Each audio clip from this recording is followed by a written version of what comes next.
जिन्न और स्कूल की रहस्यमयी कहानी। ये कहानी तीन दोस्तों अयान, समीर और रोहित की है, जो एक छोटे से कस्बे के सरकारी स्कूल में पढ़ते थे। उनकी दोस्ती बहुत गहरी थी और वे हर समय साथ रहते थे। लेकिन उनके स्कूल के बारे में एक अजीब अफवाह थी। लोग कहते थे कि स्कूल के पुराने स्टोर रूम में एक जिन्न कैद है। किसी ने उसे कभी नहीं देखा, लेकिन कई लोगों ने वहां से अजीबोगरीब आवाजें सुनी थीं। रहस्यमयी शुरुआत। एक दिन स्कूल में बिजली चली गई। गर्मी बहुत थी और सभी छात्र क्लासरूम से बाहर निकलकर बरामदे में आ गए। तभी समीर की नजर पुराने स्टोर रूम की जालीदार खिड़की पर पड़ी, जो हल्की हल्की हिल रही थी।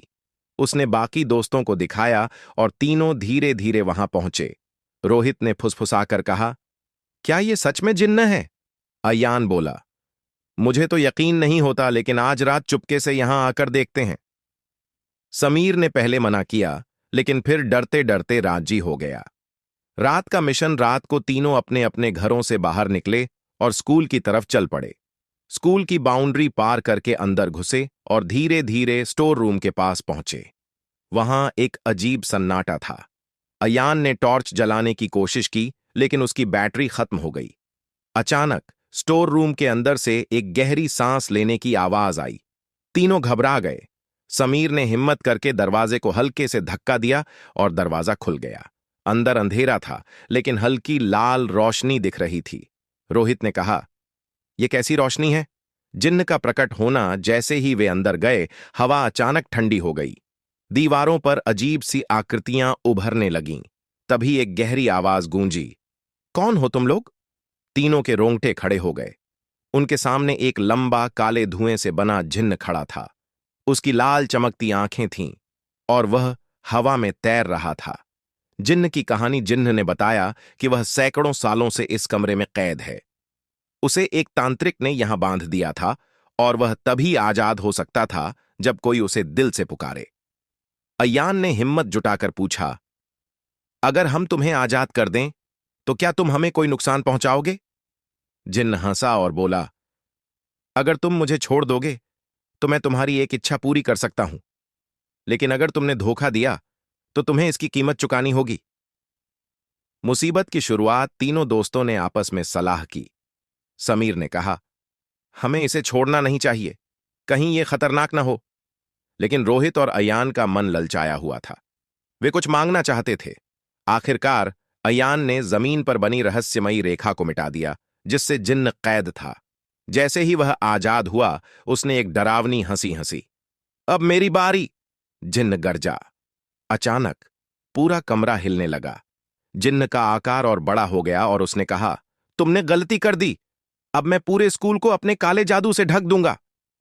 स्कूल पर काला साया। अगले दिन जब छात्र स्कूल आए तो उन्होंने अजीब चीजें देखीं। दीवारों पर परछाइयां दौड़ रही थीं। क्लासरूम के अंदर अचानक ठंड बढ़ गई थी और हर तरफ एक अजीब सी गूंज सुनाई दे रही थी। प्रधानाचार्य और शिक्षक भी डर गए। किसी को समझ नहीं आ रहा था कि ये सब क्या हो रहा है। दोस्तों की योजना। अब तीनों दोस्तों को एहसास हुआ कि उन्होंने कितनी बड़ी गलती कर दी है। वे मदद के लिए मस्जिद के पास रहने वाले मौलाना अलीमुद्दीन के पास गए, जो पुराने धार्मिक ग्रंथों और तंत्र मंत्र के बड़े जानकार थे। मौलाना ने ध्यान से उनकी बात सुनी और बोले, बेटा, तुमने बहुत बड़ी गलती कर दी है। जिन्न बहुत चालाक होते हैं। अगर इसे रोका नहीं गया तो ये पूरे स्कूल को तबाह कर सकता है। तीनों लड़कों ने घबराकर पूछा, अब क्या किया जाए मौलाना साहब? मौलाना ने एक पुरानी किताब निकाली और एक तावीज तैयार किया। फिर उन्होंने कहा, इसे लेकर जाओ और जिन्न पर फेंक देना।